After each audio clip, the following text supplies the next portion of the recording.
Oh.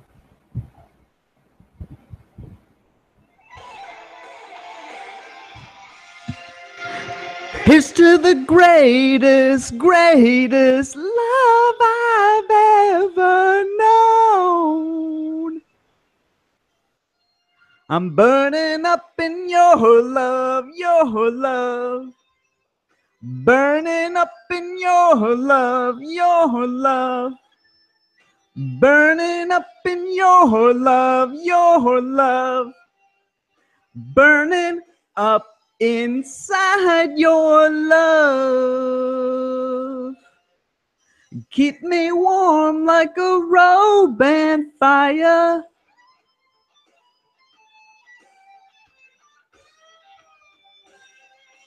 Touch the flame just to know what it feels like.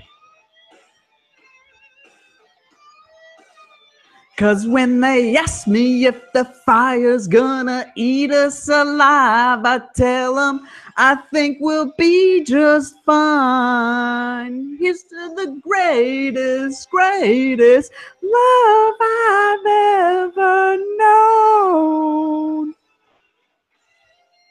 I'm burning up in your love, your love. Burning up in your love, your love. Burning up in your love, your love.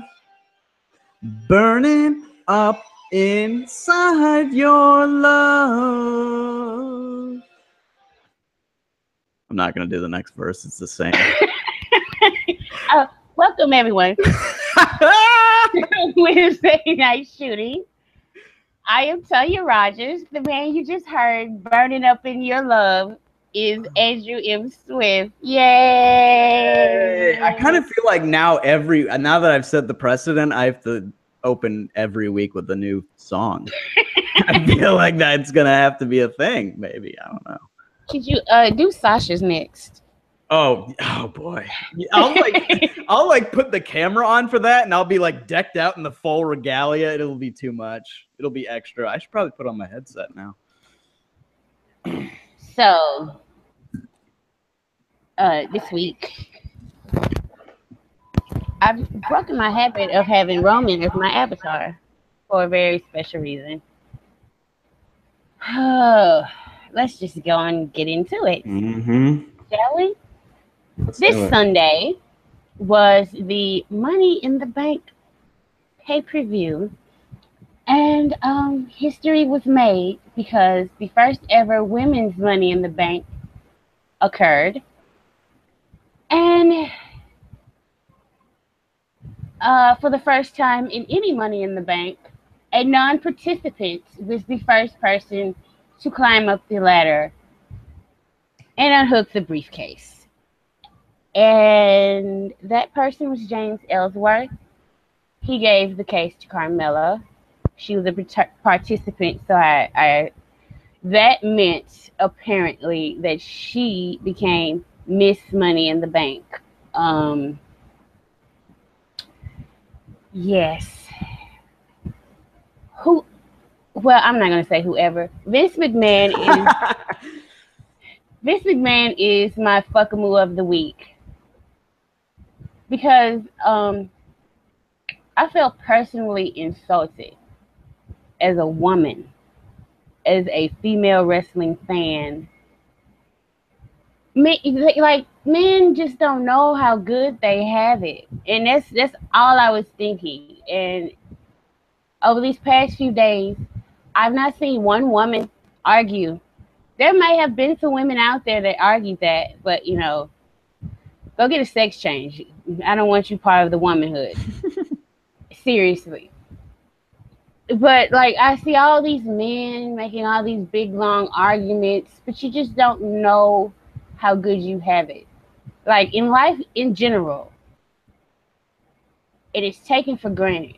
And sometimes it just feels like women are constantly in the WWE marginalized and trivialized and shown over and over that they are not as equal to the men. Now, some people will say, well, they made this big angle for ratings and yada yada. This is to me akin to, like, people are legitimately more upset about Roman Reigns being number 30 in the Royal Rumble than they were about a man winning the first ever women's Money in the Bank. And let's not mince words. A man won the match.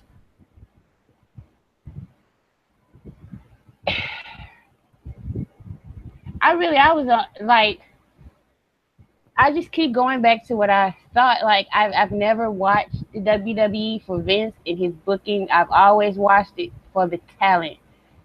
And I don't want to deprive myself of some very talented people because the owner is a fuckwad, sexist piece of shit. And, like, he has his money. He's rich. He's not going to lose his money. I'm only punishing myself and punishing the talent by, oh, let me boycott, let me do. Like, I ran through so many emotions, but the first one I truly had was, I just wanted to cry. I was just so upset. Like, the match is the shortest Money in the Bank in history. They didn't let them take any type of big bumps off the ladder. But those women, for what they were allowed to do, which was just ladder spots, hit each other with the ladder, I thought they did very well. I could have seen at least 10 more minutes of the match. I was very much into it. As a standalone booking decision, it really doesn't bother me on that level. If this was a hot angle, that really wouldn't have bothered me. You couple that with the history of how women are traditionally treated in this company, put it with all the bullshit PR that they've made, and they've turned one of my favorite wrestling characters ever in Sasha Banks into a caricature of herself, and she's just want to make history. And, like, that wasn't the fucking boss. When she came to the main roster, that's how she became. Just like this representative of women's wrestling. And then you don't ever let her get the comeuppance that she deserves. Then you take another, like just a few weeks ago in Bayley, you take Bayley and then bury the shit out of her. You take Lana, who, whatever, and you put her in women's championship matches. And then you take James Ellsworth, who is a rib. If people don't get by now that James Ellsworth employment in this company is not a rib for Vince McMahon to laugh at, I don't know what else you take it as, because that's exactly what it is. You take a rib and make him pretty much the focal point, the center of a women's angle, when they weren't really doing jack squat before that. The champion was barely defending her title. They put them all in groups again for no reason. And then once you have them fight for something, you put a man smack dab into it. And then, apparently, because I read about it, I did not watch SmackDown, then you also don't let the woman get comeuppance on the other woman who did this terrible thing. You have the system, which is run by men, get comeuppance on the woman again. It's just like, I don't have any faith in the main roster women anymore. And I don't know. It's probably going to take Vince McMahon no longer being the booker for me to have faith again. I'll enjoy things here and there, but I will never, ever, ever, ever, ever, ever, ever get my hopes up again. I feel foolish and silly for thinking that anything was going to change when he was still in power. It's just ridiculous. And to the people, well, to the men who are arguing for this, stop, please. Not everything is about you. I know it's hard to realize that, but not every fucking thing is about you. Like, let women have something. Don't go to Twitter and fucking try to explain wrestling to us. We fucking know how it works. We have a brain. It operates just like yours. There's a fine line between something that gives you heat, where you want to watch and see somebody get their ass kicked, and then something that completely insults your intelligence and who you are as a fucking person. And to me, the booking this past Sunday was exactly that. So that's all I have to say about, like, all of the women's division. So there it is. What are your thoughts, Andrew? I tell you, it was like a train wreck in slow motion. Like, seeing him tip over the ladder, and you're like, okay, sure, whatever, fine. And then like him trying to like rouse Carmella and her not moving, you're like, and the minute he looks up, you knew immediately what was about to happen. You're just like, don't do this. Don't fucking do this, WWE. Like, seriously, don't do this. Don't do this. Oh, fuck. They did it. And it's just like, man, I don't know. Like, I put it in the review, and it kind of says to me that, boy, the absence of any female voices in the creative room is really played a part in this fuck up, because I tell you what, even if there was one woman in that room making the decision, she would be like, yeah, this is a really fucking awful idea. This is like, and it's not because it's going to be universally hated. Like, there are some people who are like, well, this was stupid, but we'll see how they go with it, whatever. Like, okay, fine. If that's how you want to take it, that's how you want to take it. But the fact that they didn't even recognize that it could be a problem was just like, that's just mind-blowing. And like now, and so the debate is, did they know that this was going to cause controversy and do that on purpose, or is the do-over essentially a reaction to the response that they got? And boy, I tell you, if it's they planned this deliberately, why would that's got to be the weirdest. I don't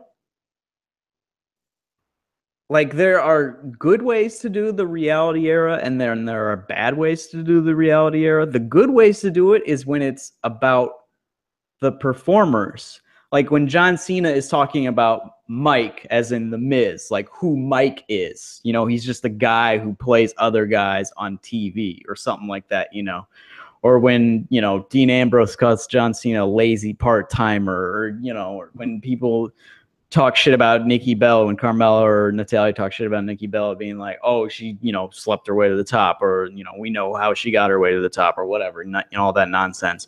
Like, all of that is in storyline on the performers, but still like playing with people's perceptions of reality. So that's like reality era stuff.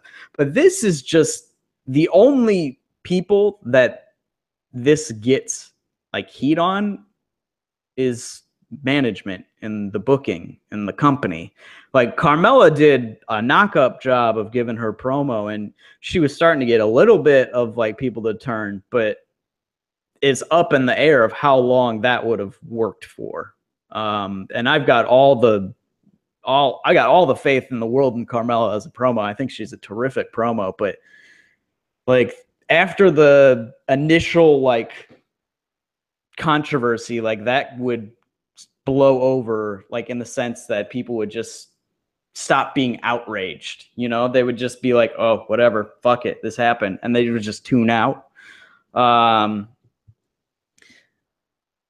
So it's very, very frustrating, because it's like they don't even know who they are to their audience. And if they do know who they are to their audience, the fact that they try to like, are they even painting themselves in a bad light? Like, is WWE the bad guy here? Like, is this some reality era meta heat heel territory, heel company. Like, we're supposed to be mad at the company, so therefore we'll pay the company. Like, I don't know why that is an impression.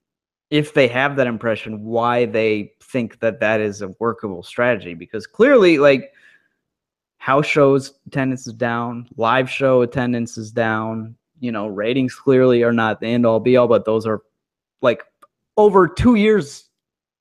Like, they've dropped what, 1 million viewers, 2 million viewers or something in like 3 years since when Daniel Bryan was going or whatever. Daniel Bryan was at his peak. They were averaging about close to 5 million. About 5 million. And now they're struggling to crack 3. Yeah. And like last week on SmackDown, they were like in the low 2s, and Raw was like in the mid low 2s too. So I don't know. I just don't get why anybody could possibly think that was the way they needed to go about it. Because the promo that Carmella cut could have been literally the exact same promo had Ellsworth just knocked or just tipped over the ladder and gotten Becky off, and then Carmella like came to, and then like he like helped her up the ladder or whatever, you know, but like she ended up grabbing the case. You can do the same exact promo. And the fact that the promo that Carmella gave and how she gave it tells me that she could have gotten just as much heat on that method, that way, than as like the fact that she had literally zero agency in the decision and Ellsworth did it on his own. Like, there was even, you could have had Carmella come out last night and been like, I told James before the match, if I was out and there was a chance, go get it. No, that wasn't said. Like, even like you can try to retcon it. Like, that wouldn't have been very effective, but it would at least been an attempt, you know? So I don't know. It's just very frustrating for me. I was quite upset, obviously, but the reactions I saw from all the female wrestling fans in my timeline it wasn't universally negative. There were a couple of people who were like, I just want to see where this is going. Like, this is probably bullshit, but I'm just going to, you know, hear it out until Tuesday. But boy, I tell you, and what you just said, the responses were people that it's just like, I'm not mad at, you know, anything about the storyline. I get the storyline. And we even had some person in the SmackDown review thread today who said they should be mad at Ellsworth. And I tried to say, I was like, you don't get to be the person who decides who or what people are mad at. Yeah, yeah. They should be mad at Ellsworth. Yeah. He's not a woman's wrestler. So even if the heat is on him, how does it help the women's division? Yeah. Yeah. Yeah, that's totally there. Like, are they actually going to run a Becky Lynch, James Ellsworth match? I highly doubt it.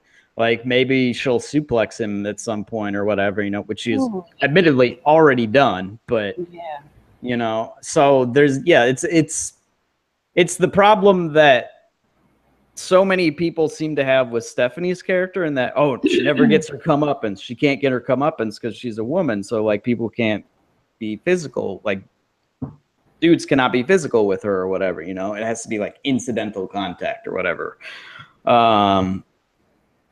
And this is the opposite of that, but also just with the added layer of the company's history of sexism and misogyny and just blindness to any sort of question of gender relations or gender equality.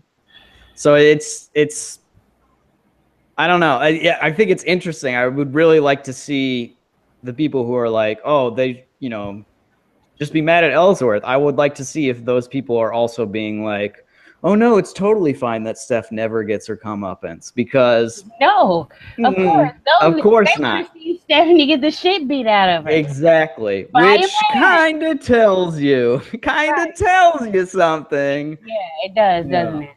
It does. So it's just, the whole thing has been extremely frustrating, and it's just, man, I tell you, was not helped when Triple H made a really crass, dumb, sexist joke, and that was extremely disappointing. I don't care if he was caught off guard or whatever.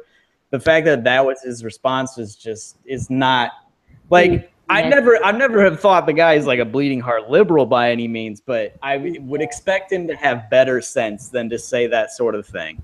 Like, if he wants to say that in private, whatever.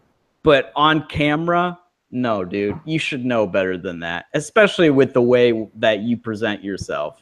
Like, you should know a lot better than to say that sort of thing. So the whole thing is just, it's been just constantly disappointing for the last 2 days. And especially then, like, Carmella came out and killed it, and then they undid it. So it's just like, well, why then? Like, literally, what have we achieved? If this was always the plan, what did we achieve by running this as the booking decision? What did we get? We just got people mad at the company, and then we got the little heat that the character, that the performer was getting on their character was tossed immediately. And now she's on Talking Smack crying about it. And now she's crying on Talking Smack. And like, oh God. Yeah, go ahead.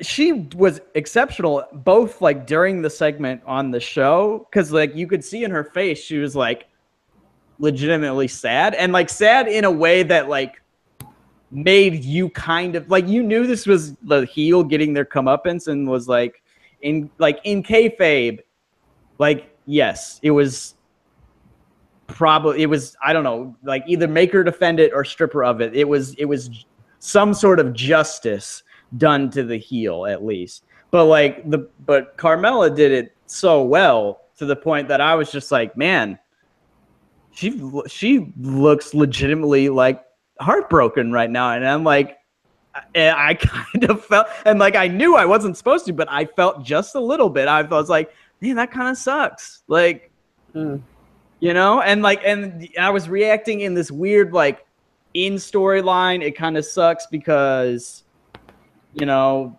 she didn't even get a chance to defend it or whatever. And like out of storyline, it sucks because the performer just came out there, opened the show, fucking crushed it. And then by the end of the show was like, nah, you know? So it's just like, it's just frustrating on so many ways. And I put it in the review. The best way to not make a second big mistake, is to never make the first big mistake that leads to the second one. And that's what they did. And then they made the second mistake, which I don't even know, like, what they could have done to, like, there was nothing they could have done. Yeah, there was nothing they could have done last night that would have justified retroactively what happened on Sunday. They had already let the horse out the barn.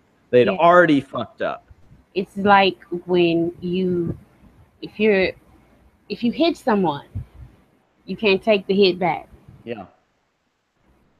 You know, some things can't be undone. Yeah, it's like if you say something really vile to like a friend or a partner or something, like you can't, once it's out there, it's out there. Exactly. Like you can't undo it. There are no, and that's why I use the clip from season 1 of The Wire when Avon is yelling at the referee, the biased referee who Prop Joe, rest in peace, Robert Chu, paid off in this East Side, West Side Baltimore basketball game, in case anybody hadn't watched The Wire. The ref is paid off by one of the teams, by one of the coaches or whatever. And then Avon approaches him and it was like, boy, he was foul. It was clear as day. What the fuck, you know? And the ref is scared because Avon Barksdale is like a drug lord, like a drug kingpin kind of dude. So he's like, I can put time back on the clock. He's like, you talking about a do-over? There are no fucking do-overs, you know? And I was just like, yeah, that's kind of it. Like, you've already done what you did. You can't do it over. And the fact that they are literally doing the match over next week on TV is just like, oh boy, of all the ways to do it, like, this was not the one to do it. And yet this was the way they chose, which just, On so many levels, it's so tone deaf and so blind. I kind of agree with, if you're going to do something like this, follow through. Then, yes, then don't half-ass at it. Yeah. Go all in on it. But, you know, this is WWE, so of course they're not. If they're not going to go, they didn't even go all in on Roman Reigns' push. Of course they're not going to go all in on fucking Carmella's push. Yeah. Come on now. Get out of here. You think they, like, seriously, WrestleMania 31, he should have just fucking beat Brock. Right. And took the belt and do what the fuck you're going to do with the guy. But no, it's all these half-ass measures like they love to do. And here we are. And that's the result you see. And this is going to be the same thing, except, you know, people don't, they just don't, wrestling fans just don't care as passionately about the women's division as they do about the main event men's division. They just don't. It's the truth. So this is something that will be forgotten about eventually.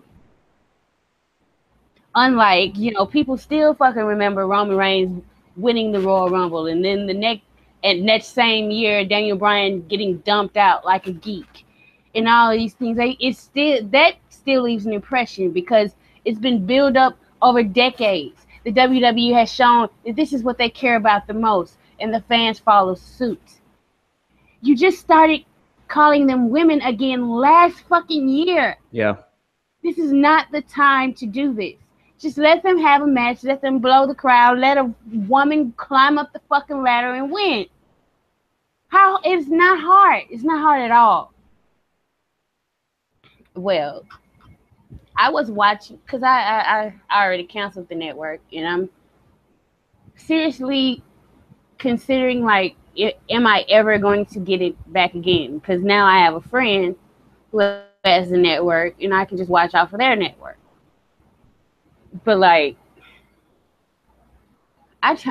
it's free. It cost me nothing, and I turned it off.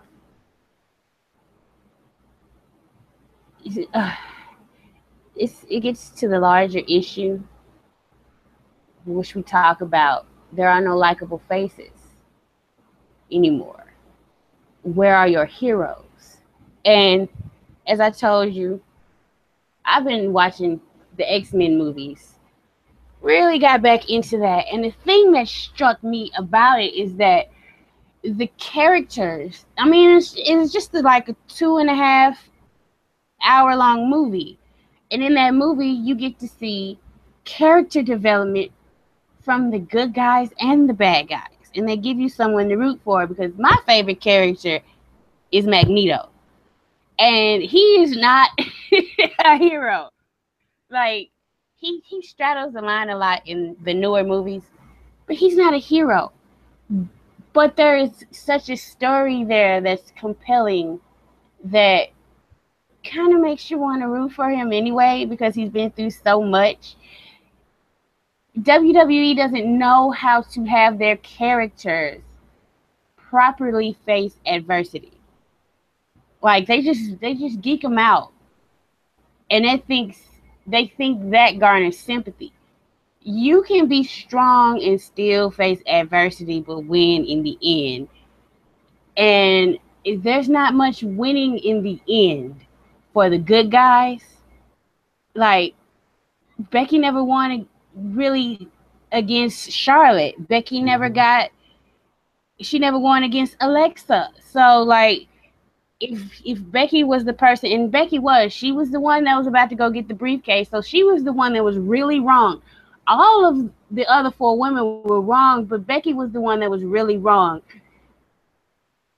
How am I to believe, after what you've shown me, that you're not just going to have Carmella take this and she's never going to get her comeuppance, and it's just another rotten person running shit in this company? Like,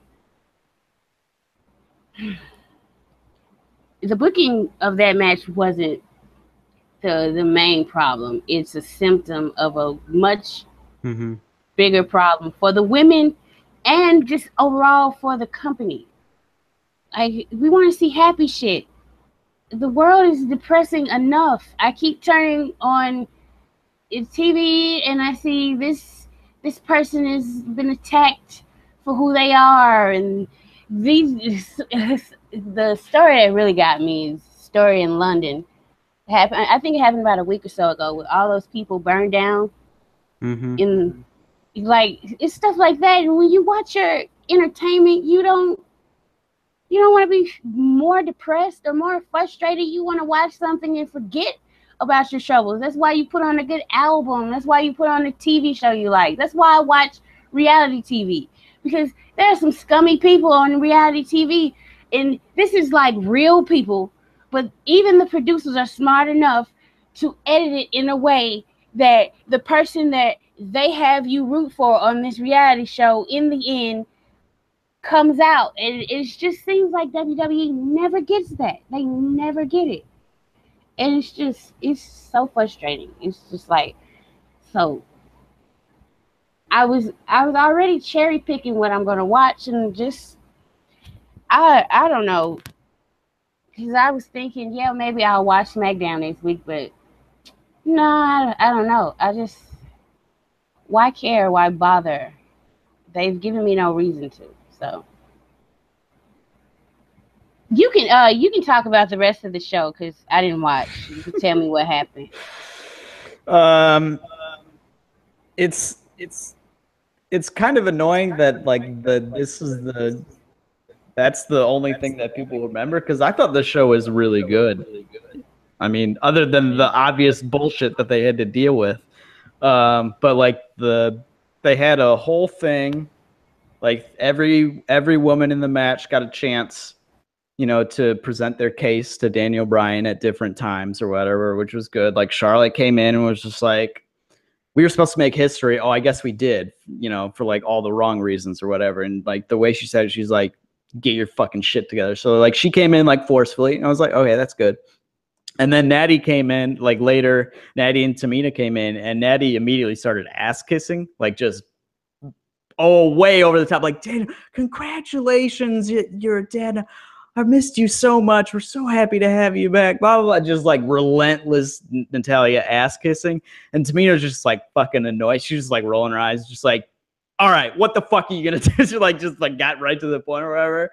She was like, Daddy, shut the fuck up. What is going on here? So that was, that was a good bit they both had. And then the final bit, which was one of my favorite segments all year in WWE, in any brand in WWE under the WWE umbrella, was Bryan backstage, and Sami Zayn like comes up to him, and they start talking, and Sami's like, yeah, and Sami cuts one of his typical Sami, like, yeah, man, like I didn't get it done, like I'm trying to do it, I'm trying to get there, blah blah blah, but like, he was like down on his luck sort of bit, trying to like get it back. And then Becky comes up, and Sami is like, oh, he's like, Becky, I'm glad that you came out, you came up here or whatever, because I want to talk to you. Like, I thought you did like a really good job in the match, and I was really pulling for you. So I was really mad about what happened, and like,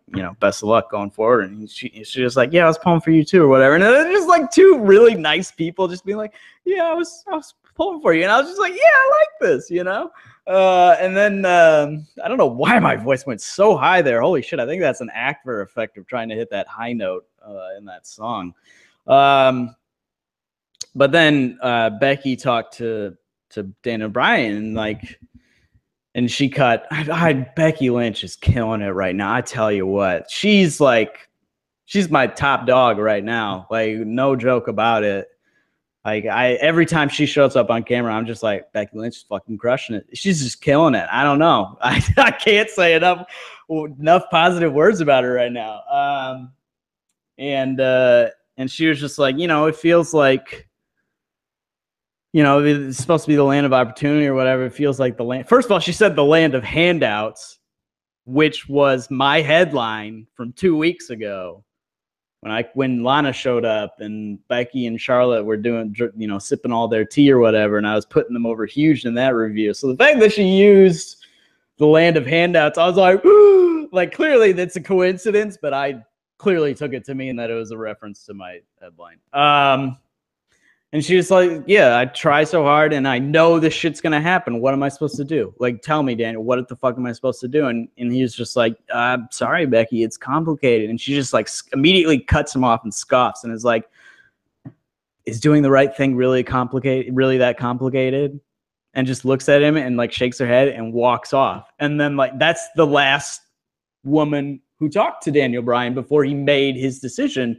Very shortly after, like he's out in the ring, brings them all in the ring, and then he strips her of the case. So the fact that like Becky Lynch's words were the final impetus for Bryan to make the decision to strip Carmella of the case, like that makes Becky look really good. Like I understand why it may have been better in just in a general sense to have Carmella defend the case every week against the other 4 different women or whatever.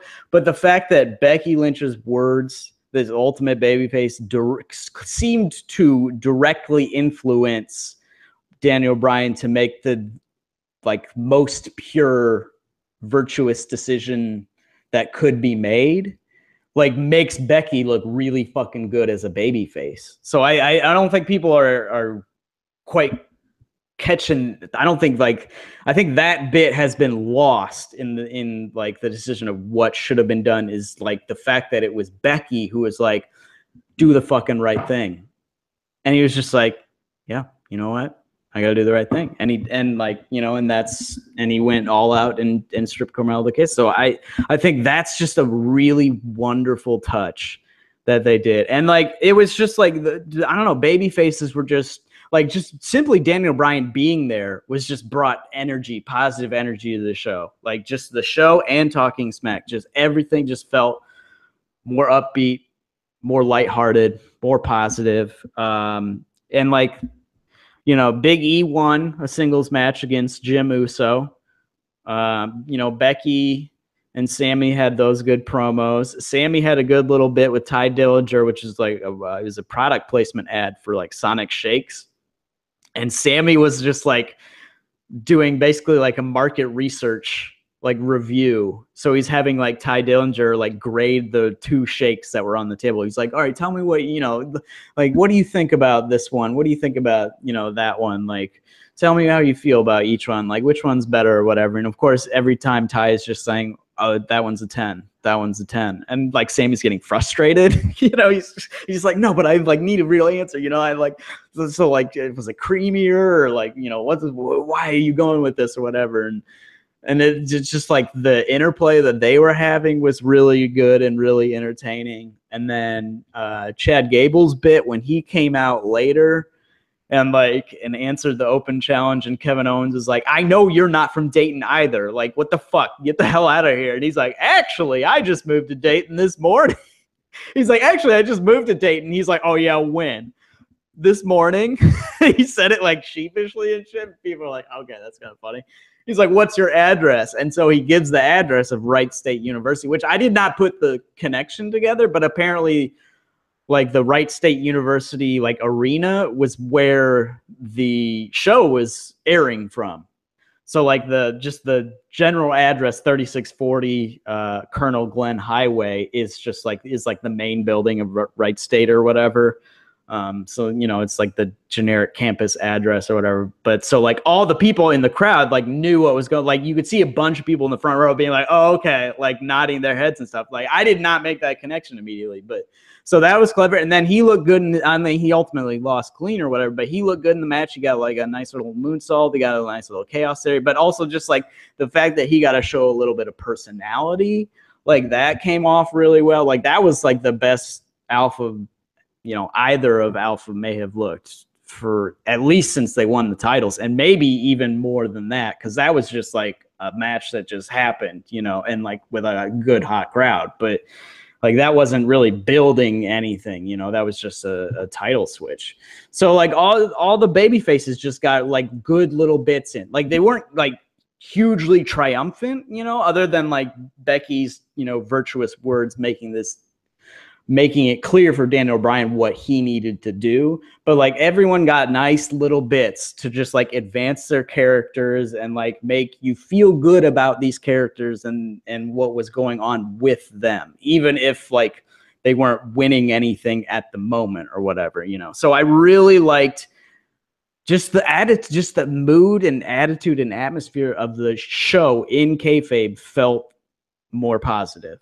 So and that has definitely not been the case. And Brian makes a huge difference over Shane McMahon in that sense. Like Shane has done a couple of things that I like enjoyed, like trolling Lana and like getting fucked up with New Day on Talking Smack. Like that, those are fun bits, but like for the most part, his energy is all wrong. But Daniel Bryan brings the energy that brand really thrives off of. Like I did not even realize, and I've been reviewing the show for almost a year now. Like I did not realize how integral he is to that show. Like people were like, "Oh, it's AJ Styles' bit is like, this is the house that AJ Styles built," or people like The Miz is the best, or like Alexa Bliss is coming out party or whatever. But literally everything that ties it together is just the persona, just the positive persona and feelings that the audience has for Daniel Bryan and him being a central figure and like making the decisions, even if like the decisions he makes like are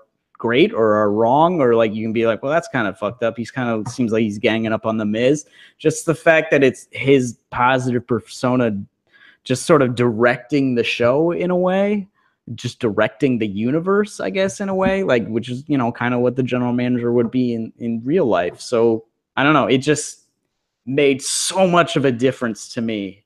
So I had a really hard time grading the show because for the longest time, I just had written like my last sentence is like, this show is impossible to grade. Like it's like the shit they did Sunday and then they somehow made it worse tonight, or like, there was no way to make it better. But on the other hand, there was all this good stuff. So originally I just written not applicable, like NA, like I can't grade this show. I don't know what to tell you. I literally had wrote, just read the words above. And then I was like, no, yeah, actually, but I am feeling more positive towards this show. Not obviously what had happened Sunday or whatever, but like this specific show that I had just watched. And I think that bodes well going forward. And man, do they really need to not lose Daniel Bryan for any more like length of time, because I really, really think he is. I think he's still the biggest. I think it's kind of clear that he's still the biggest star in WWE. Like even more than like, and like John Cena is now a bigger star, like in the larger sense, outside, he's in Hollywood now and stuff too. But like in WWE, in the WWE universe, like nobody gets reactions like Daniel Bryan still gets.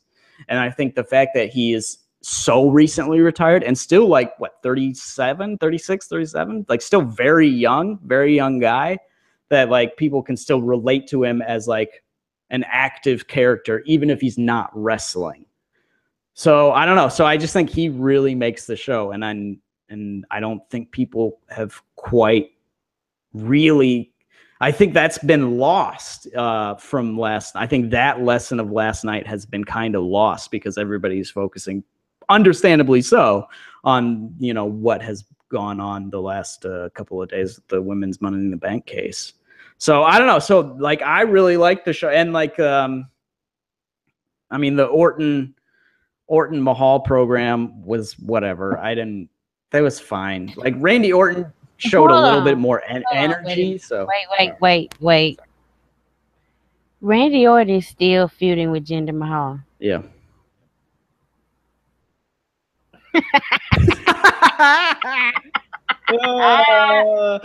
It's funny. It's funny too because like he showed more energy than like he ever has in this entire program. Like last night, like for some reason, like he thought.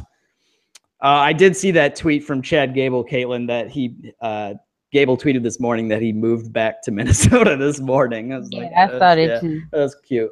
Yeah, but it was just like Randy Orton's character or something took his father getting, accosted or whatever by the Singh brothers, and like The performer has somehow actually turned that into legitimate energy to perform, to actually do better on the show. I don't know. It's very weird. It's very strange. I don't know. But it like even he was just kind of like he came out and he was just like, okay, this like I don't really like Randy Orton for a lot of different reasons, but like I was just like, all right, this is a baby face with fire, and I was like, okay, cool, that's fine, whatever, So even he like had a little bit. He lost his rematch. I know he lost his rematch, but they're not ready to start their SummerSlam program. So what can I tell you? Oh, what's funny is I did not realize until like 3 days ago that Battleground was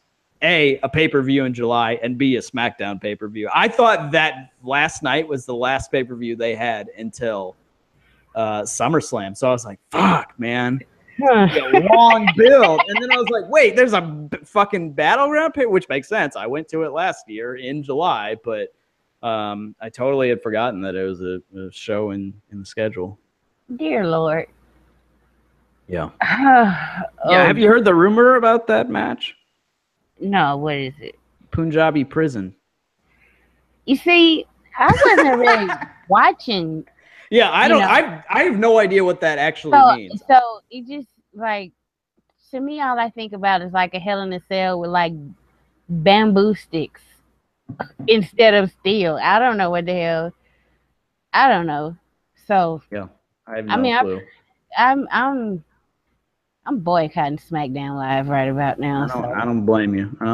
Couldn't authenticate you. What is this bullshit? Sorry. Yeah. No, let's take a little sidebar before we talk about Raw. Talk about the shitty ass update to CSS. There was nothing wrong with the site. Okay, the graphics, whatever. Like, that doesn't pop me. I cannot communicate with my peoples like I want to. Because sometimes I want to say something and the fucking website couldn't authenticate you. What? I've not left. Like, that needs to get fixed. Like, last week. It's stupid. It is stupid. I hate it. They need to do something about it. Like, seriously, it sucks. It's just the worst. Ugh. But I get what you're saying, and like maybe like I'll give it until Battleground to cleanse my palate from the sour taste that SmackDown has left in my mouth. I just can't right now. I just can't. I'll just read. I didn't even watch YouTube clips. That's how disconnected I have tried to make myself from SmackDown Live. I cannot right now. Like, I unfollowed Carmella on Twitter just because, like, I don't even want to see this shit on my timeline. Like, it's nothing against her. I'm not mad at her. I just didn't want to see anything about it on my timeline. So, I think that's where I'm going to be at. So, is there anything else you want to say about SmackDown before we move to Raw? Let's see. Let me pull up my notes. My notes, which literally start all caps, open by singing the Canellis' theme. Literally what my notes start with. Yeah, and all they talk about is Becky and Sammy. So I already covered that. Okay, so on Raw this week, Roman Reigns opened the show and he wanted to make an announcement about SummerSlam. Now, you can't do the finish that you do at Money in the Bank and piss me off. And then I know that my favorite wrestler is opening Raw the next. I was like, shit, I'm going to have to watch Raw tonight. And I'm glad I did, because Roman was like, awesome, great, wonderful. One thing though, I don't care what WWE is trying to do. That man is a heel. You do not go to the ring and say, one-on-one, I can't be beaten. And then run down the names of the people you've beaten and include that you've main evented WrestleMania 3 times in a row, and the third time you retired one of the most beloved WWE wrestlers ever in The Undertaker. You don't do that as a face. You also don't say, I don't care whatever happens at SummerSlam, I'm the number one contender because I run the yard and I'm the guy. And then another thing that you don't do is when Samoa Joe comes out, you refuse to call him Samoa Joe and you call him just Joe. Like, Samoa Joe is a good guy. Because, like, he's been Samoa Joe longer than Roman Reigns has been Roman Reigns. Let's get that clear, first of all. That's a fair point.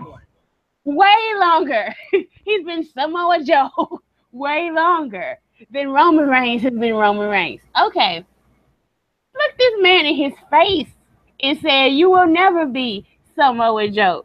You will always be just Joe. Oh, and by the way, bragged about taking out Braun Strowman. Okay? So, of course, this sets up Samoa Joe versus Roman Reigns, which was an excellent match. And I'm sorry, if anybody did not see it, please go watch it, because I'm still crazy over this spot where he did the arm drag. The arm drag, yeah. To counter the urinate. I was like, oh my God. Who thinks of that? Like, I've never seen, like,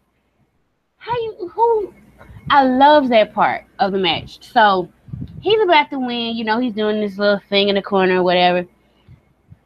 Then the Tron shows an ambulance coming up, and I'm like, that's Braun Strowman. And when Braun Strowman busts out of the ambulance, Roman Reigns gave a heel reaction of like, oh shit. Like, he gave a face that heels make when somebody they've injured or taken out is coming back to get their vengeance. Like, what the... That's a really good point, too, because actually when the ambulance was backing up, like, into the arena, the camera cut back to Roman, and he was, like, looking at it, and he was, like, kind of shaking his head. He was like, no. Yeah, like, no. This is not happening. Right. You know? Exactly. Yeah, that is totally a heel thing. He was a heel last night. It's fucking weird. Well, yeah, not last night, Monday. He was a fucking heel. Yeah. I'm just sitting here like, does Vince know? Is he too senile? And like, okay, Roman has admit pretty much he gets to write his own promos now. So is he that blinded by Roman's looks that he doesn't realize this motherfucker has turned himself heel? Like, what is... Seriously, like, oh, Jesus. He turned himself heel in the smartest way because he's still not insulting the crowd. So the little kids and women that cheer him can still cheer him. And the men that are going to boo him still, he says things to get them to boo him even more. And everybody's like, hold on, wait a minute. That's not really nice, Roman, but okay. It's just weird to me, but it sets up like a SummerSlam main event. Out of those 4 men, like Brock Lesnar, Samoa Joe, Roman Reigns, Braun Strowman, whoever, like, it's most likely going to be some combination of those 4 men in the SummerSlam main event. And SmackDown ain't got shit. I don't know what they're going to do. Right. To combat that kind of situation. Like, I like what's going on there. Let's talk about, well, some people might be upset, but I'm kind of interested in the Drifter versus Finn Balor. Like, I don't know where they're going with the Drifter, because he's getting such good heel heat that I could see, like, at least he could be like a upper upper card heel. But if he's going against Finn Balor, like, Finn doesn't really need to be losing. No. To anybody that's not like absolute main event. So I'm interested to see how they're gonna play it, because the Drifter was insulting the crowd, but if that was the Drifter's time to go out there and do his thing, and like, I was indifferent to him, but I played in a band in high school, and the one thing you do not do is tune up your instrument in the middle of, you tune your instrument up backstage. So like him like trying to tune his instrument in front of the audience, that pissed me off. And I was like, oh, somebody come out and punch him in the face. You don't do that. So like, he's gotten me on the hate train of like, I want to see somebody whoop his ass. But I don't know, like, if you're planning on pushing him, which I don't know if they are, but if they are, should he be losing his first feud? You know what I'm saying? WWE always does this. Like, I think that could have been like somebody smaller for the Drifter to go, because the Drifter's kind of just been drifting around. He really doesn't have a set feud. I thought it was going to be Dean, but Dean and Miz aren't done yet. So it kind of confuses me. I think the best situation is just to let Finn go ahead and beat him, and like hope that his gimmick is so good that, that people will still just be pissed off and want to see somebody else punch him in the face. You know what I mean? I don't know. Kind of odd that they would do it right now. You know what I mean? Yeah. I mean, it kind of seems like they don't have like a main program right now for Friends, so they're just doing like an interim thing. And I tell you, the Drifter is really valuable, because like, everybody will always hate the dude who shows up with a guitar and tries to fucking start playing. Nobody likes that person. I'm not even certain the people who are that person like that person. Like, seriously. It's like, I can't believe I'm fucking doing this again, But yeah, so I think his gimmick is kind of foolproof in that all he has to do is go out there and sing and play guitar, not very well, which he probably can actually play the guitar, but it's kind of hard to play. I think he does. To like do something poorly. You have to know how to do something poorly. You know what I mean? I think he does know, because it's hard to hit any chord. I've tried to play guitar. Yeah. So it's hard to hit. He gets the chords. So it's kind of hard to get the chords, and you don't know anything about what you're doing. So yeah.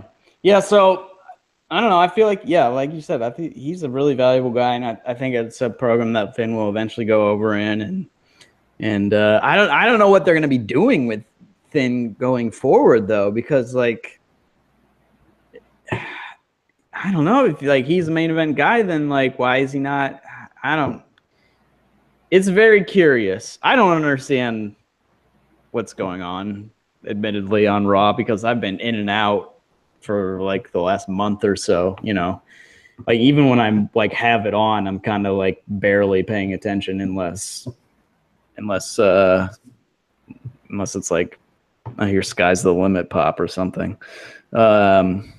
Which I was so disappointed when it did on Monday night, because it was just like people were starting to work themselves into shooting. They're like, oh, maybe they're doing like a cross-brand boycott angle. Like the women are boycotting over the... Nope, they just stuck them on in 2 hours at the 2 hour and 50-minute mark for 4 minutes and put them all in a segment together. So, that was good. Yeah, I would have much preferred just no women off the show. Exactly. Because then people will be like, what the fuck? What's going on? Exactly. Mm-hmm. Instead of just being like, oh, it's exactly what we think it is. Yeah, right? Yeah, exactly. Right. That's not even worth talking about. They're probably going to be in like some kind of clusterfuck of a 8-woman match or whatever the fuck. Who knows? Great balls. No, I don't think it's going to be a championship match. I think Oh, just like a They're tag gonna match or some shit? match, yep, for some odd reason, and Alexa Bliss is gonna walk out again or some.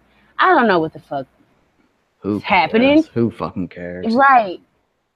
So Yeah, let's go. next week on NXT, we got a fucking last woman standing championship match. Right. With fucking Asuka and Nikki Cross. Like, Right. God. Cannot wait. Oh boy. Okay, so let's go to a heartbreaking tale between The Miz and Maurice. What? Dean Ambrose is breaking them up, and I don't like it. I don't like it one bit. Like, Maurice don't need to be. Just come home, Maurice. It's okay. You know the pressure. They should be on the top of the world right now. He's a 7-time freaking Intercontinental Champion.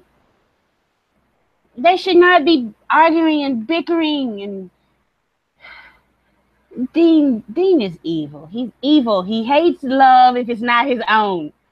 if it's not Renee Young or Roman Reigns, he's not down for it. Damn it. Dean is evil. Why does Dean hate love, Andrew? Well, because he was betrayed by his brother, so he doesn't trust anybody anymore and has, emotional insecurities. I love how I just went immediately. I was like, well, this is why. I mean, that makes sense, right? In kayfabe, typical of other folks' relationships, putting them to the test. I don't like it. I don't know where this is going, but hopefully it's going in the route of Maurice is just pretending to be mad, and it's a swerve, and she's gonna come back home and help Miz retain the title once again. That's really what I hope. Because if you break them up, you're gonna take Maurice off TV, which they've kind of set the groundwork for Miz, because they gave him 2 lackeys in Bo Dallas and Curtis Axel. I almost forgot his name. Which they were the Bears, and I agree with everyone else. They should always and forever wear those bear costumes. But that's kind of interesting. We'll see where that goes. Of course, we've seen this play out before. The Miz is going to treat them poorly. He's going to do a great job of thinking that those two are better than they are, and everybody's going to want those guys pushed. When in fact, no, it's just the Miz working his magic again. What else happened? Oh, yes. I also am very happy that my theory about Big Cass was correct. And the first week when he was standing over Enzo, and Enzo was laid out, and everybody like, well, maybe it's the top guy. I said, it's Cass. It's Cass. He's sick of Enzo shit. But come on, look at Enzo now. Look at him. Who would not get tired of him? I don't know how, I'm not the man personally, but that character, I don't know how that character could maintain a long-term relationship. He's annoying as fuck, and he's a loudmouth. And the worst part of it all, as Cass said, he writes checks that his ass most definitely cannot cash. So, that team was tailor-made to break up. It was built for it. And, every time they had a title opportunity that I can recall, Enzo is the reason they lost. So, Cass was making a lot of very cogent points. The thing of it is why didn't you just break up with him? Why did you go through all this, to act like you were attacked too? And they tried to explain it, but I don't think they did a good enough job. It's kind of a weak argument. It's like to make a fool out of him or something like that. I don't know. To me, it kind of seems like they're going for the same type of heat that DIY got for their breakup, but I don't know if fans were that emotionally invested in Cass. Yeah. and Enzo the way they are in Tommaso Ciampa and Johnny Gargano. I don't know. We'll see. But I did think like his promo went a little bit long. But I think Cass did well enough.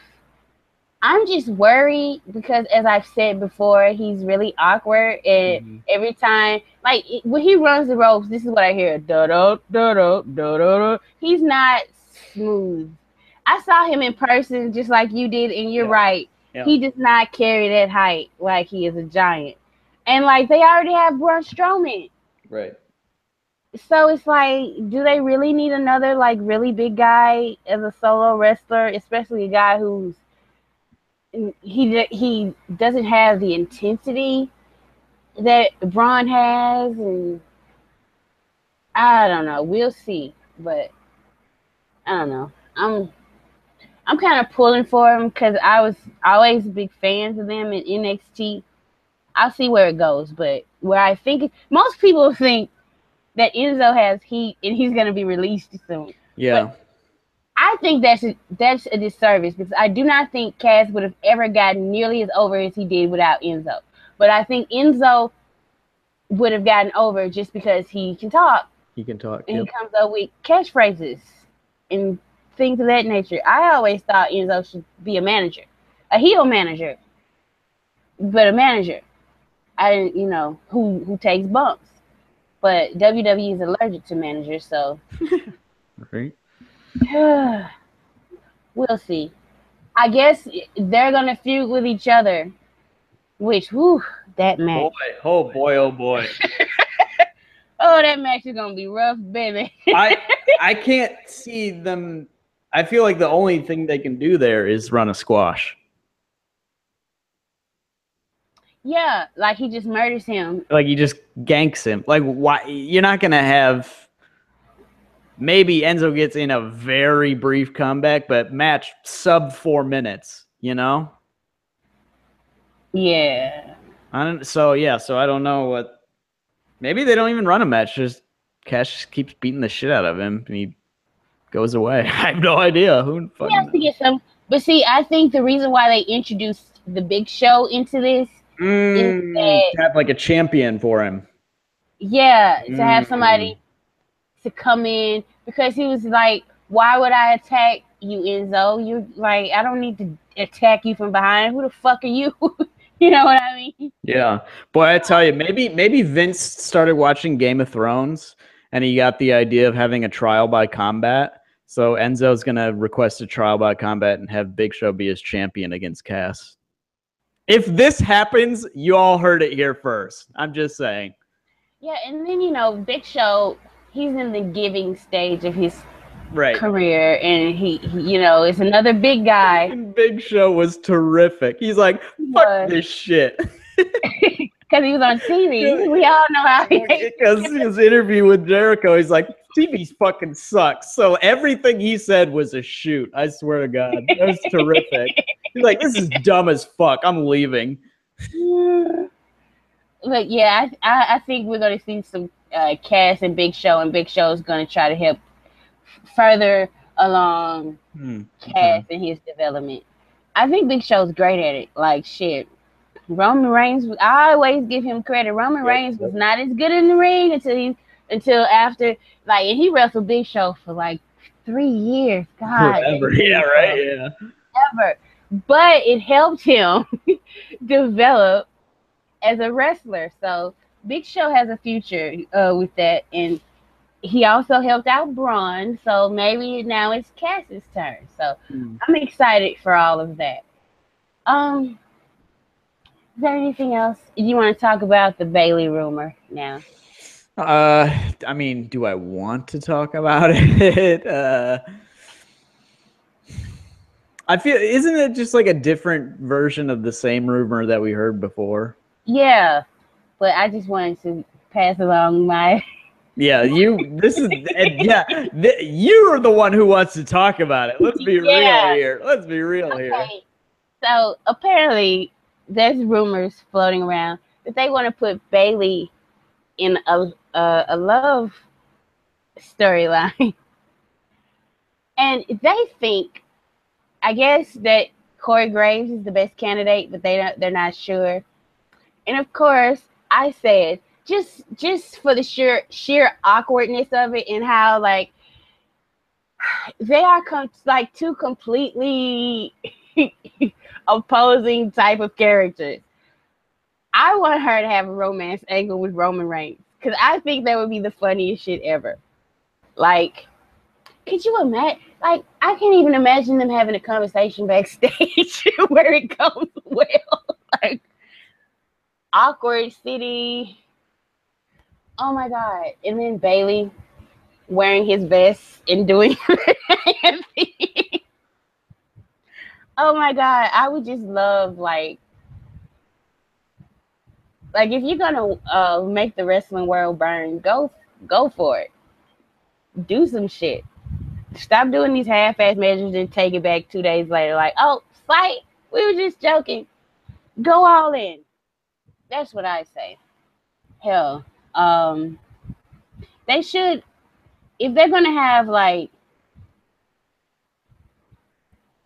sexism as the enemy, let's do it. Let's have Rusev come out and be like, I won a shot at the women's championship. Why not? I'm better than all these women. He already has the sexist gimmick.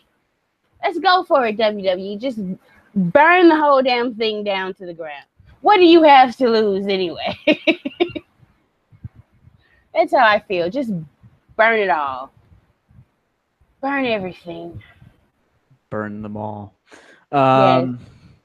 Yeah. Bailey and Roman Reigns. That would be something. It would be so awkward. It would be so awkward. I'm not gonna lie. I'm imagining it, and it's coming across very entertaining to me. I'm not lying. Like if they don't, oh god! But they're gonna make Bailey be like the fawning, like. Oh, of course. Oh no, I see. But like, if they were just like cool with each other and like kind of hanging out a little bit, like talking, they were talking, quote unquote, talking. That would be a hoot. That'd be great. Roman going out like fist bumping the wacky waving inflatable arm flailing tube man. I never get that right. Just giving fist bumps to them, just like boom. Yeah, I'd be here for that side of it, but if it's like they're gonna make Bailey like into a 6-year-old girl, no, thank you. God, man, Vince does not get that character. Because 6-year-olds don't really like boys. You'd have to be at least 13. Is that true? That's not fucking true. The whole idea of like cooties is like. I'm gonna stop talking. I'm not going to go down the road. Okay, because I have 2 little girls who think their brother is gross. Yeah, because it's their brother. Of course they're gonna think that. Shit. The fuck? Well, yeah, I guess. I'm trying to think like how old I was when I actually started getting crushes on wrestlers. I was like 9 or 10. I've never had a crush on her. You've never had? Oh, of course not, Andrew. Of course not. Never. My first, I had to be like 9 or 10 because that's how old I was when I first saw Diesel. Wait, is this when you saw him in the magazine? No, I was like 13 when I saw him in the magazine. So the crush was fully realized. The crush was realized, and then it was kicked into overdrive. Right. Like when I was 9 or 10, I was like, oh my God, who is that? He's so cute. Oh, gross. Why am I thinking he's cute? He's a man. And I was like, yes, he is a man. Woo! Boy, oh boy. Yeah, that takes me back. And what's so funny is that I didn't get a crush on Shawn Michaels until like 95 or something. But it was always there for Diesel. Like, I know Shawn Michaels was supposed to be like the pretty boy. I think it was the haircut. When he had that mullet, he was not cute to me. No, that's not a good look. No, but he started growing that hair out. I was like, wait a minute. Wait just a minute. Hold on for a second. Yeah. So I guess she could... She'll be like a little girl having a crush, following Roman around. No, thank you. And Roman's like, every time I turn around, what do you want, baby?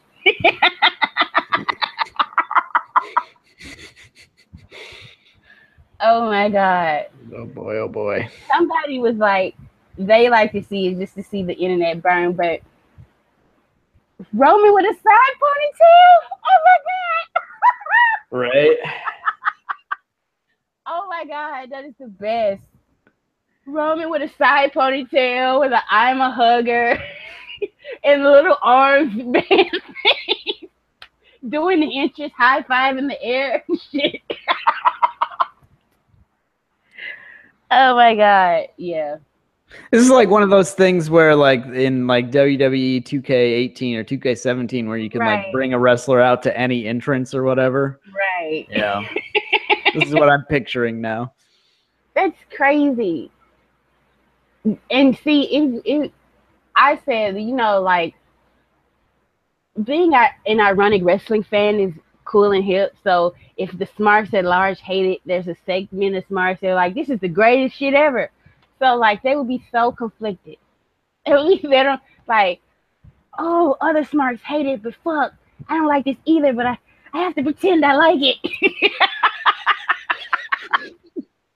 And they're all like, yeah, this is great. I can't wait for the live sex celebration.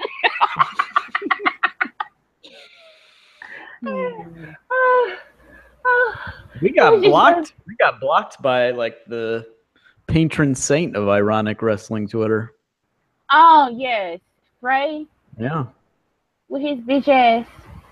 You know what? He blocked both of us. You know why he blocked me, right? Okay, so I had to work Monday. So I get on my Twitter and somebody has retweeted him saying, you know, the New York office, which motherfucker, just say WWE. Yeah. Okay. I mean, I do that sometimes too. You don't do it all the time. That's true. I don't say it. Yeah, I say like, very WWE's name is the New York office. Like, every fucking tweet I see of the motherfucker, he says the New York office. Man, anyway, he said, people spending all day talking about the New York office means they're important or some bullshit. And I just tweeted to him, like, I've been at work all day, pal. Some people have jobs and actual lives here. And I got blocked. Oh, who's a snowflake now? Who can't handle opinions now, motherfucker? Like, and his little partner in crime, Robert, is just as sensitive, but, like, I would never tweet at that asshole. I would never, no. But I think I tweeted at Frey just because I wanted to block him. I wanted to get blocked by him or somebody. Because nobody blocks me. Like... Yeah, you got jealous after... Well, has Lana blocked you yet? No, sir. Not at all. Man, that's a bummer. But, see, the thing is, I don't really tweet about Lana because she's a non-motherfucking factor. And I realize she is in this picture. That is not my choice. She's... Where is she? Couldn't you have cropped her out? You could have cropped that. If I had cropped that, I would have had to take the best person out of the picture, which is Summer Rae. Yeah, that's true. That's a good point. You could just erased her face in like MS Paint or some shit. Well, that's me. First of all, Paige looks so fucking pale in that picture. She is pale. Not that pale though. Like, holy shit. Well, look who she's by. She is around the colored women. So of course she's by Tamina and Naomi and Sasha, and you know, Eva Marie's pretty damn tan. Yeah. Poor Eva. She's over on like the outskirts. Like, yeah, right. Nobody really. Her and Lana both actually are like. Yeah, they're on the extreme edges. Right. And, of course, Charlotte is where she is because she's tall. And then Summer's, Yeah. like the tall people are in the back, but Summer's over there. And they're all oh, yeah, that's when Brie Bella retired. Yeah. That's why they took that picture. This is one of my favorite picture of the women. Like, it's just, it gives me hope, Hope I should never ever have. But WWE should have beaten out of you by now. Yeah, but it just makes me, because the women's locker room then wasn't always where pictures like this was possible. There were a lot of backstabbers and just, I don't give a fuck what's going on. It's just me, and like one of the biggest like heart crushers to me was to find out that China didn't respect the other women in the company. Like, I was like, the nerve of her to like, okay, you took some supplements, so let's not lie. You took some shit, you got some muscles, you fucked the right guy, and you got a big push. That doesn't make you any better than any of these other women who have come to this company. Like, seriously, that was like, that left a sour taste in my mouth, honestly. Like, she would not put over Ivory, who's amazing. She would not put over Lita, which is like, what? Lita was getting like Stone Cold level pops. So maybe, I don't know. But like, after she had wrestled, like after what she'd been through with most of the men refusing to work with her, she had the same attitude with the other women. Like, the environment seems a lot different with the exclusion of Lana, of course, where these women genuinely seem to support each other and want to see each other succeed. So if all else fails, I always have that.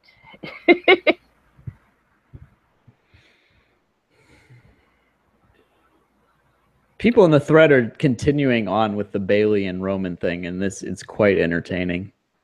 Of course, because how could it not be? Bailey bears with Roman vests. Oh, that would be cute. Supergirl punch. Superman punch into a Bailey to belly. Oh my God, I can see it.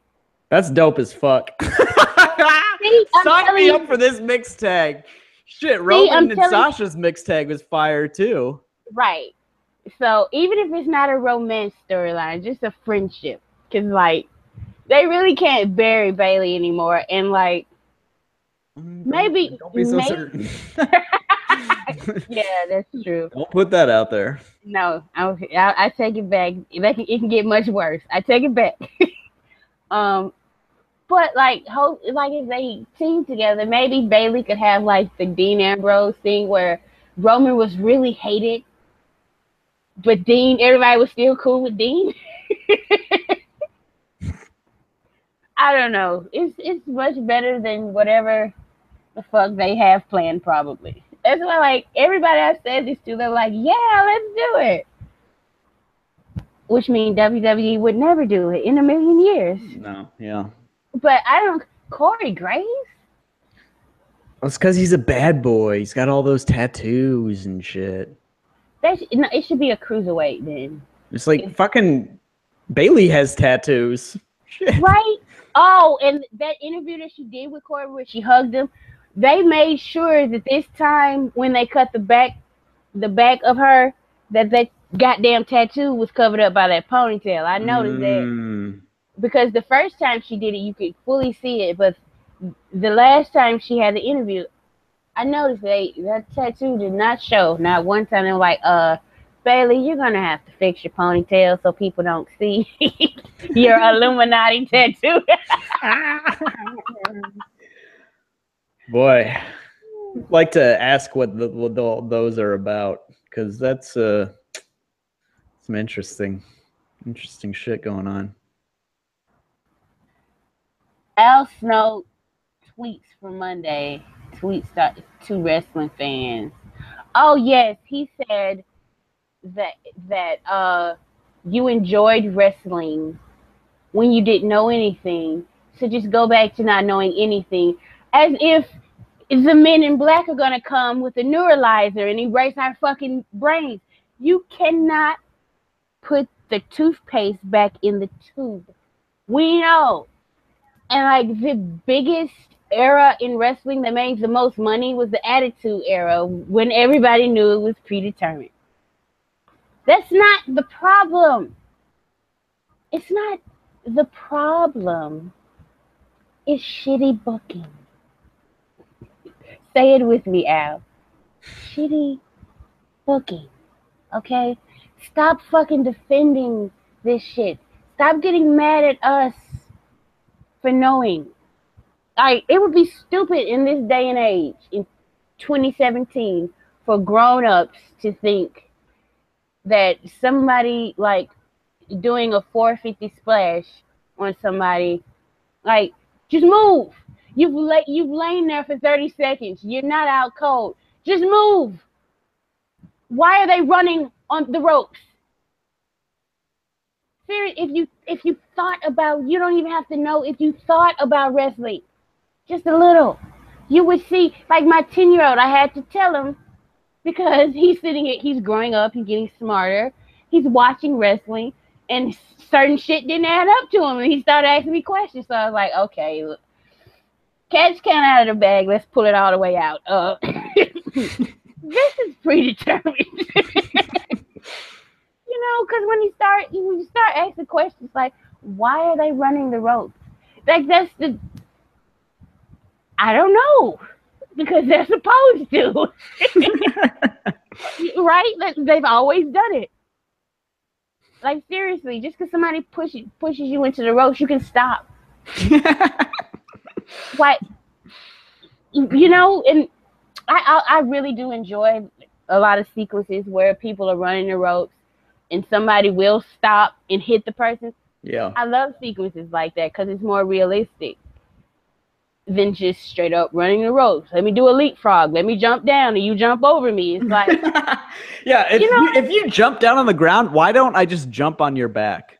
Like, yes, right? I think Alexa Bliss did something similar once, where they were running the ropes and they got down and she just stomped them, and I was like, oh, I love this girl. Like, she was an NXT when she did that. I do not remember this. It can always get worse. It can always get worse. It's true. Braun's tweet from a few hours ago was something you do in roses are red, violets are blue. Who has not, when you were in the 6th grade, done a variation of roses are red, violets are blue? I give him 0 points for that. I don't think I ever did. I did. Oh, a lot. Roses are red, violets are blue. Your face is ugly. I want to hit you. Jesus. Shit like that. My God. I mean, it wasn't like to anybody in particular. These are the type of poems I wrote when I was in school. Yeah, I don't Hickory think dickory dock. something cock. I was waiting for that. I was so waiting for that. Yeah, but yeah, that was the type of shit I did. So no, I give him no points. It's cute. He's not finished with Roman. We know. That's what happens. He's all up in that Roman Reigns love. It's fresh and it's new. Bray Wyatt felt it a few years ago, and he's still going through it. So, of course, Braun, you'll never be finished with him. My God. Did you not see those two frolicking in Rome? Yeah, they were like hanging out.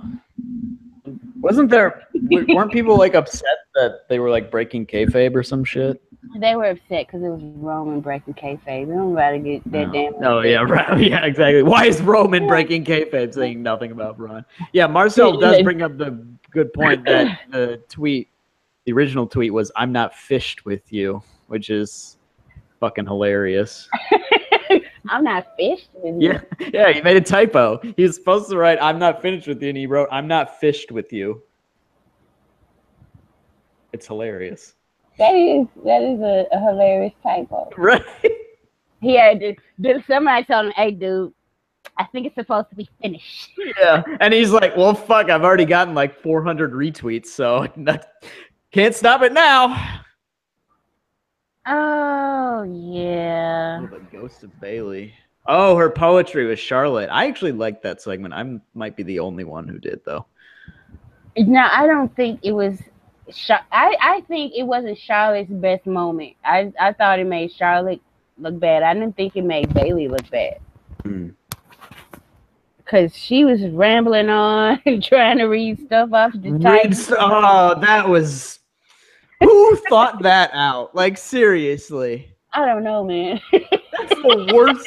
That's just the dumbest idea, like, maybe of all time, is trying to read handwriting, small handwriting from the ring on the Titantron. That's probably the same person who thought out that This Is Your Life. But still, come on. Why is nobody speaking up? That's like, are you afraid that you're gonna get fired if you are like, this is a bad idea? Because that's not good. That's not good if that's the case. It is not. I think some guys are speaking up. I don't think there's any. I think the environment is such that some women, even Charlotte, probably don't feel comfortable speaking up. Yeah. And not going to Vince. You know who they're going to if they don't like something. They're all Randy Orton now. Ex Triple H. Even like Nattie, she's like, I'm gonna go find Triple H and see if I can get this changed. Yeah, they are terrified, and I don't blame them, because none of their positions are secure at all. So it's a damned if you do, damned if you don't type of situation here. The only one is that a 100% can completely speak up without fear of repercussions is Brock Lesnar. That's the only person that works there. It's not even John Cena. Because I've heard interviews of him where he's like, yeah, I've had all this.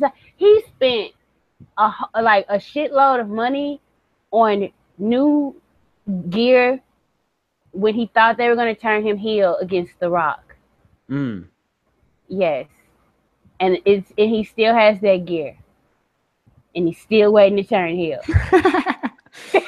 Never gonna happen. Right. So, it'll probably be like, I'm sure he has a lot of things over his career that he's collected. So, like, whenever he wants to have, like, a museum or some kind of display or auction, he'll auction that off and make his money back triple time. Yeah, they buried the This Is Your Life segment, but did they bury the person who wrote it? That's the question. Right? Seriously. Fucking Dewey Foley's ass. I almost, I love Mick Foley. Yeah. I love Mick Foley, but and then he just defended those bad ideas to the death of him. That's how you knew it was a Dewey Foley idea. Because he's just out there, oh, no. I think now I might give Dewey credit for putting Sheamus and Cesaro together, because Mick Foley defended the fuck out of that. And he still defended, that's true. That's a fair point. They just recently won the Raw Tag Team Championships, and Mick Foley tweeted something like, I wonder who was the smart guy who put them together. And I was like, yeah, okay, we get it, Mick. Your son had one good fucking idea. And, it's not the hardest thing to do. Cesaro is a great tag team partner. So is Sheamus. They're not doing shit right now. Let's put them together. Brilliant idea. Great. Wonderful. So, let's talk a little NXT, shall we? Oh, okay. All right. I didn't watch the show tonight though. Oh, it's another good show. Oh, I will catch it whenever.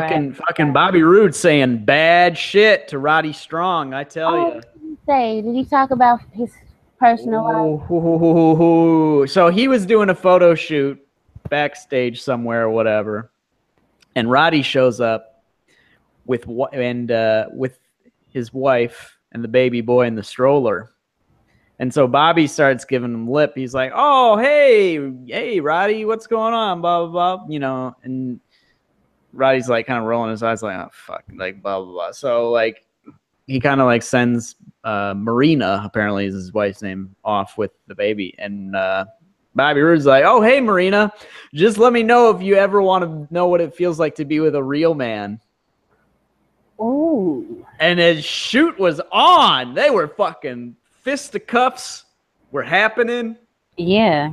Immediately. Shit was thrown down.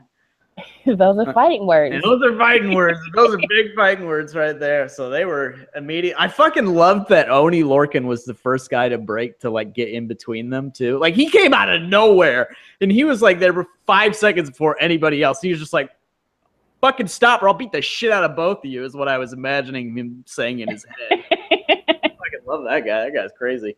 Yeah, so started a hot angle.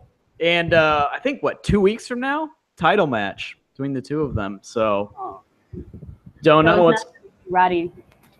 Well, maybe there'll be some shenanigans and then do a rematch in Brooklyn. Yeah. Maybe. Yeah, I don't know. So so next week we got the women's title match, the last woman standing women's championship match.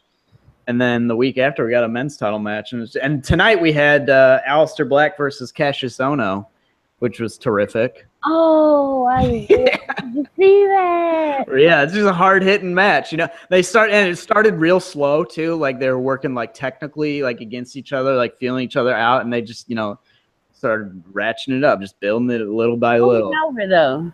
What? Who won? Aleister Black. Yeah, See, that's why, like, what are they doing with push? What are they doing with Cassius Ohno? God, like he could be. If you're not gonna like push him to the title in NXT, put him on the main roster. Put him up in SmackDown right now. Like fuck, shit. Right. Fucking, I'd rather have him than Baron Corbin in this spot. You know. Fucking. Oh my God, we have not talked about bootleg merch as Mr. Money. As Mr. Money in the Bank. I'll tell you what. You weren't watching. So during the main event of SmackDown was a Jinder Mahal versus Luke Harper match. Mm-hmm. And like halfway through, after like Harper had been putting the boots to Jinder a little bit, Baron Corbin's music hit. And he walked down to the ring with the briefcase. And literally all he did was walk all the way around the ring and then just walk back out. He didn't stop at all. He just kept walking. Like he didn't even like look like he was gonna fake cash in. He just like literally never broke stride. And I was just like, when I realized that he was just not going to stop, I was like, that is so dumb. Why are you not just standing there at least to like annoy the fuck out of him? Like maybe they sent him out there too late. I don't know. It looked really stupid. Or do you think like he just didn't take it upon himself to like add some suspense? Maybe, I don't know. It was really still green. It's still green as shit. That's true. It's maybe he just didn't realize he should like stop for a sec or like look at the referee or talk to. Yeah, I think that's like one of his things that he doesn't really. That's interesting. He doesn't really nail the little things. That's interesting because Carmella on Sunday when she teased her cash in. Oh yeah, Carmella teased the cash in during the women's championship match on Sunday, and she came down and was about to like give it to the timekeeper, and then was like, like kind of like tilted her head like nah, and then they just sort of like hung around. They were just like you know, yeah, just sort of like hung around and watched the match. Oh hello, hi. But yeah, Corbin just walked in and out, and it was just like that's odd. That's very very weird. Because, like. I think that's stupid to even send him out there because there's a heel champion right now. Right? He's a heel, and unless you're planning on turning Baron Corbin's face, Yeah.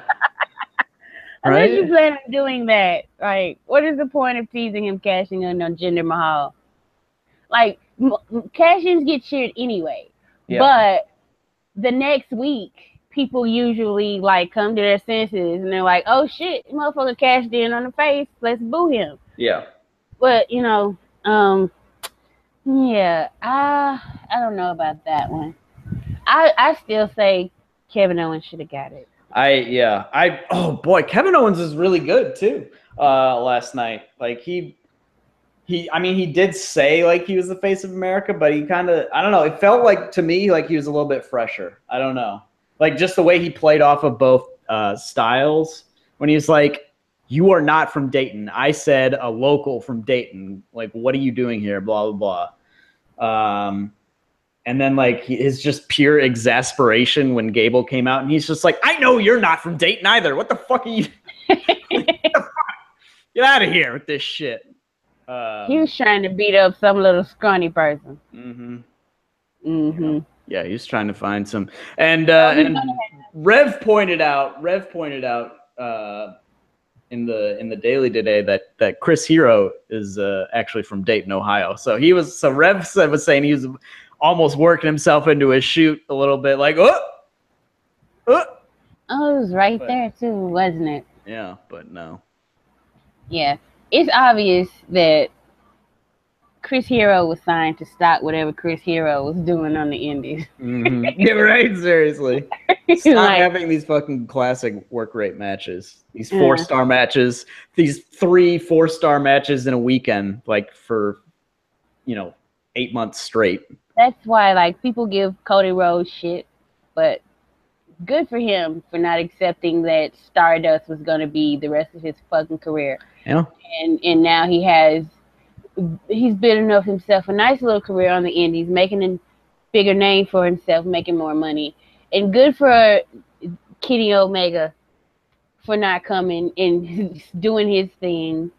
Good for all of those guys. Like, I could see, like, this is my whole thing about people who are like, it's about artistic. If you want that, the indies really, there's enough money out there and exposure out there, you can really live a nice, good life.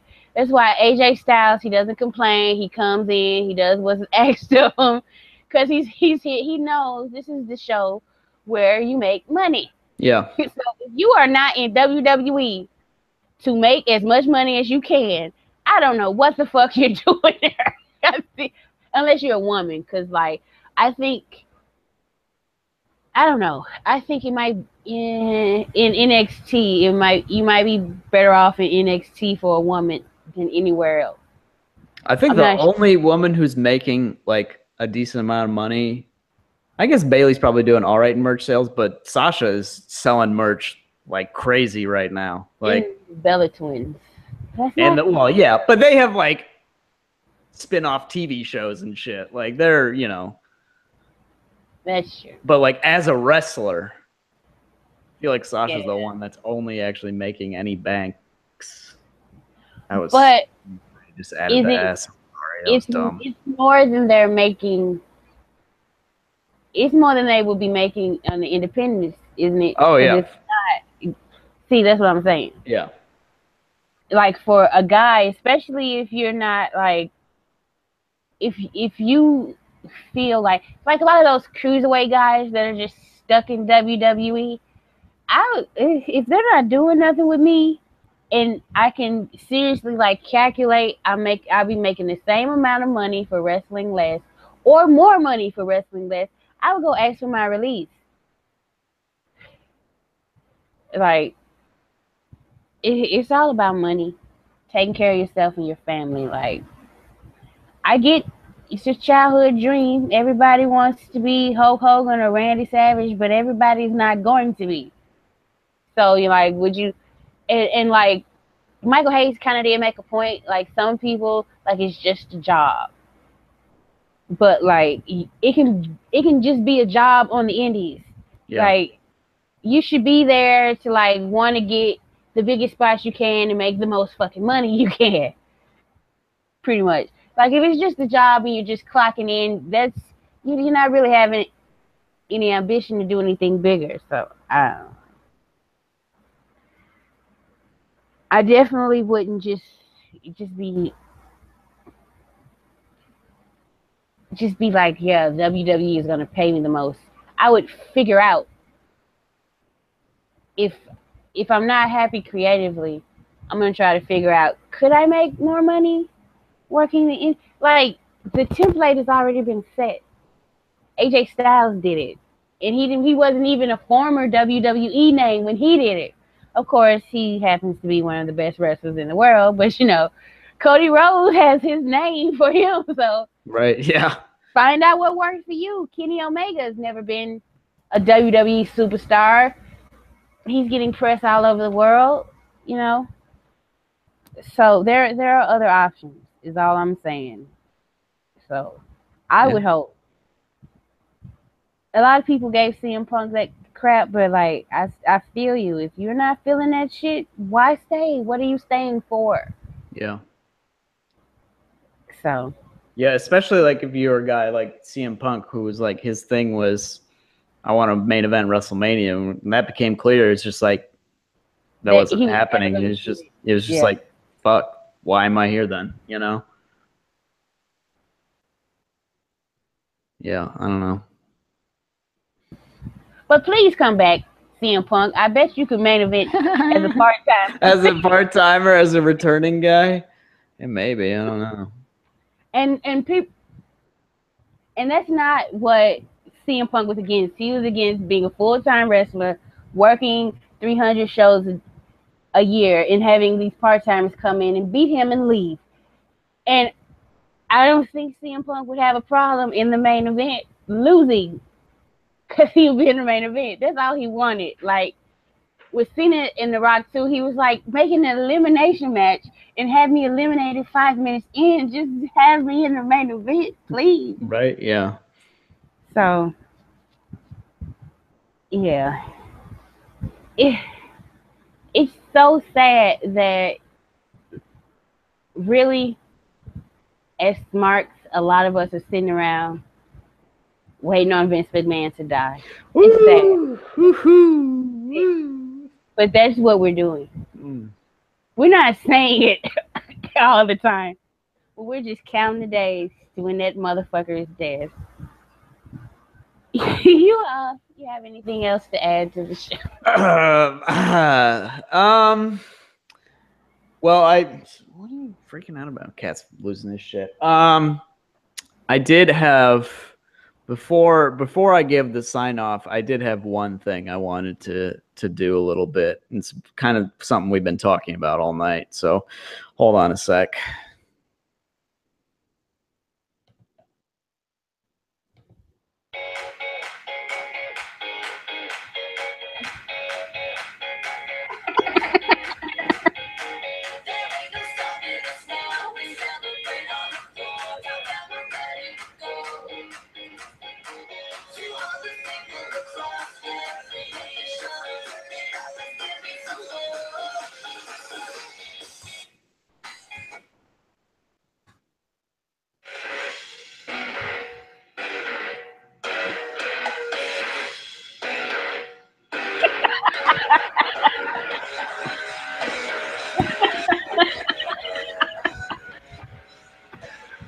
Oh, jeez.